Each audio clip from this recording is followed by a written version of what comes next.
Xin chào các bạn đến với Trung tâm Gia đình Alpha. Mình là Hằng, rất vui được gặp lại các bạn. Ở video trước mình đã chia sẻ với các bạn một số kiến thức cơ bản về các thời kỳ nhạy cảm của trẻ. Trong đó có thời kỳ nhạy cảm về ngôn ngữ diễn ra từ 0 cho đến 6 tuổi. Thời kỳ nhạy cảm về ngôn ngữ của trẻ trải qua nhiều giai đoạn khác nhau.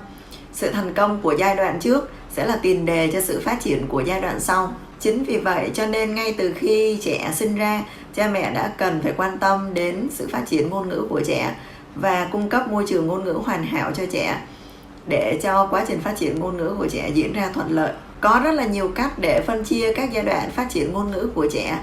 Hôm nay mình sẽ chia sẻ với các bạn các giai đoạn phát triển ngôn ngữ của trẻ theo nhà giáo dục học Maria Montessori. Từ 0 đến 8 tháng tuổi là giai đoạn tiền lý giải ngôn ngữ. Ở giai đoạn này trẻ không thể nói chuyện với người lớn, cũng như không thể lý giải ngôn ngữ của người lớn. Sự nhận biết ngôn ngữ của trẻ ở giai đoạn này chỉ nằm ở mức độ tiếp thu. Ở giai đoạn này, cha mẹ có thể giúp trẻ bằng cách trò chuyện với trẻ nhiều hơn, kết hợp với lại ngữ âm, ngữ điệu, cử chỉ, điệu bộ, nét mặt phù hợp với hoàn cảnh. Giai đoạn tiếp theo từ 9 đến 12 tháng tuổi là giai đoạn lý giải ngôn ngữ.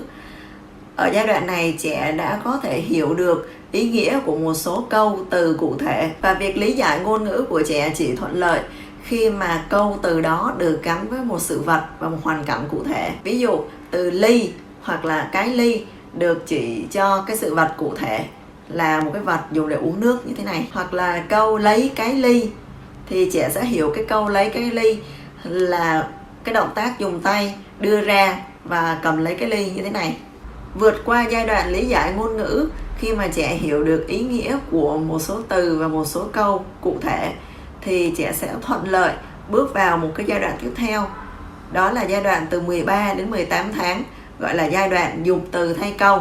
Ở giai đoạn này, khả năng biểu đạt ngôn ngữ của trẻ chưa hoàn thiện, trẻ chưa thể nói những cái câu hoàn chỉnh, cho nên trẻ sẽ dùng một hoặc là hai từ để chỉ cho nguyên câu. Ví dụ khi mà trẻ muốn uống nước thì trẻ sẽ dùng từ nước hoặc là uống nước để thể hiện cho bố mẹ biết rằng là trẻ đang khát nước và muốn uống nước. Hoặc là khi trẻ muốn nhờ mẹ lấy cho mình cái gì đó thì trẻ sẽ dùng từ lấy, hoặc là chỉ tay vào cái đồ vật mà trẻ muốn lấy và nói lấy, hoặc là kéo tay mẹ lại và chỉ vào đồ vật và nói là mẹ lấy.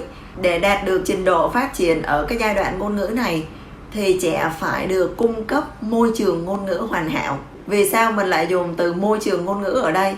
Môi trường ngôn ngữ có nghĩa là cái việc tiếp thu ngôn ngữ của trẻ phải được diễn ra kết hợp với lại một sự vật, sự việc, một hoàn cảnh giao tiếp cụ thể. Vì vậy cho nên nếu như cha mẹ cho con xem điện thoại và tivi quá nhiều và nghĩ rằng nếu như mình không có thời gian trò chuyện với con thì mình có thể mở điện thoại, mở tivi lên cho trẻ xem, thì cũng giống như là người lớn đang nói chuyện với trẻ như vậy, thì đó không phải là một cái môi trường ngôn ngữ hoàn hảo. Khi trẻ xem điện thoại và tivi quá nhiều thì trẻ chỉ tiếp thu ngôn ngữ ở dạng thụ động. Có thể vốn từ vựng ở những trẻ xem điện thoại và tivi rất là nhiều, tuy nhiên trẻ lại không biết cách sử dụng cái từ vựng đó trong cái hoàn cảnh giao tiếp cụ thể. Chính vì vậy cho nên cái khả năng diễn đạt ngôn ngữ của trẻ rất là kém, và hầu như là trẻ không biết sử dụng từ để thay câu ở trong cái giai đoạn này. Giai đoạn tiếp theo là từ 17 cho đến 24 tháng là giai đoạn nói câu đơn giản. Ở giai đoạn này, khi mà vốn từ vựng của trẻ trở nên phong phú hơn và cái khả năng lý giải và diễn đạt ngôn ngữ của trẻ trở nên tốt hơn thì trẻ sẽ không có dùng từ thay câu nữa mà có thể nói được những cái câu đơn giản. Ví dụ như là mẹ ăn cơm hoặc là con muốn chơi, vân vân. Giai đoạn tiếp theo là từ 25 cho đến 32 tháng. Đây được gọi là giai đoạn câu phức. Ở giai đoạn này trẻ đã có thể nói được những cái câu dài hơn và hoàn chỉnh hơn. Đồng thời số lượng câu phức sẽ chiếm khoảng 50% số lượng ngôn ngữ của trẻ. Cho nên cái giai đoạn này được gọi là giai đoạn câu phức. Ở giai đoạn này cha mẹ cần trò chuyện với trẻ nhiều hơn, tạo ra môi trường ngôn ngữ phong phú, hoàn hảo, chính xác để nâng cao cái sự phát triển ngôn ngữ của trẻ. Ở giai đoạn này cha mẹ sẽ bắt gặp rất là nhiều tình huống trẻ nói câu chưa hoàn chỉnh, câu có cú pháp lộn xộn. Lúc này cha mẹ không nên sửa sai cho trẻ mà chỉ cần nhắc lại câu đó một cách hoàn chỉnh là được. Ví dụ khi trẻ nói con cá sấu, con không thích, thì cái câu nói hoàn chỉnh lẽ ra phải là con không thích con cá sấu, thì trẻ lại nói ngược là con cá sấu, con không thích. Thì lúc này cha mẹ không nên sửa sai gì hết mà chỉ cần lặp lại cái câu đó một cách hoàn chỉnh là được. Cha mẹ có thể nói là mẹ biết rồi, con không thích con cá sấu. Lúc này trẻ sẽ nói lại cái câu hoàn chỉnh mà mẹ vừa mới nói cho trẻ nghe là con không thích con cá sấu. Đó là cách ba mẹ có thể sửa sai cho con khi mà trẻ dùng câu không hoàn chỉnh, câu có cấu trúc cú pháp lộn xộn. Giai đoạn tiếp theo từ 33 đến 48 tháng là giai đoạn ngôn ngữ cái tôi. Giai đoạn ngôn ngữ cái tôi là giai đoạn ngôn ngữ bên ngoài được chuyển hóa thành ngôn ngữ nội tại. Giai đoạn ngôn ngữ cái tôi là giai đoạn trẻ sẽ nói rất là nhiều và nói một mình. Trẻ sẽ nói tất cả những cái sự vật, sự việc gì mà trẻ nhìn thấy. Trẻ sẽ nói ra tất cả những cái suy nghĩ mà trẻ đang nghĩ, và trẻ nói ra những cái hành động mà trẻ đang làm. Khi mà trẻ đang ở giai đoạn ngôn ngữ cái tôi, cha mẹ không nên ngăn cản, không nên cảm thấy bực mình khi mà thấy trẻ nói quá nhiều như vậy. Mà việc cha mẹ cần làm đó là cần phải biết cách dẫn dắt và trò chuyện với trẻ thường xuyên. Nếu như cha mẹ không để cho trẻ được thỏa mãn cái nhu cầu nói nhiều ở cái giai đoạn ngôn ngữ cái tôi này thì trẻ sẽ trở nên rụt rè và ít nói hơn.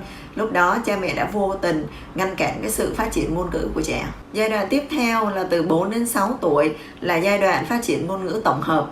Ở giai đoạn này trẻ đã nắm vững các phương diện của ngôn ngữ, đó là ngữ âm, ngữ pháp, từ vựng và cái năng lực biểu đạt ngôn ngữ. Ngôn ngữ của trẻ sẽ trở nên mạch lạc và logic hơn.